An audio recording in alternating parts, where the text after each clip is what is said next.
Hello అందరికీ.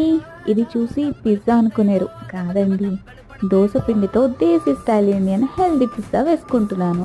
అయితే ఊతప్పం అని కూడా కొంతమంది అంటారు అనుకోండి, కాకపోతే ఇది నా స్టైల్ అన్నమాట. ఏంటో చీజ్ కూడా లేదు కానీ టేస్ట్ అయితే చాలా బాగుంది.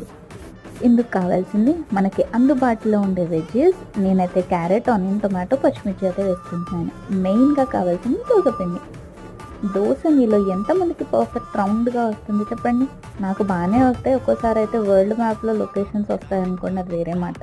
సో ఇక్కడ నేను మొత్తం పిండి పెనం మీద వేసుకోవట్లేదు, కొంచెం దళసరిగా వేసుకుంటున్నాను. తర్వాత దాని మీద కావాల్సిన వెజ్జెస్ అవి వేసేసుకుని ఆయిల్ వేసి అటు ఇటు కాల్చుకుని ప్లేట్లోకి తీసేసాక సాస్ కానీ చీజ్ కానీ వేసుకుని తింటే ఉంటుంది, ఆహా, చాలా బాగుంటుంది. ఒక్కసారి ట్రై చేసి చూడండి నా స్టైల్లో.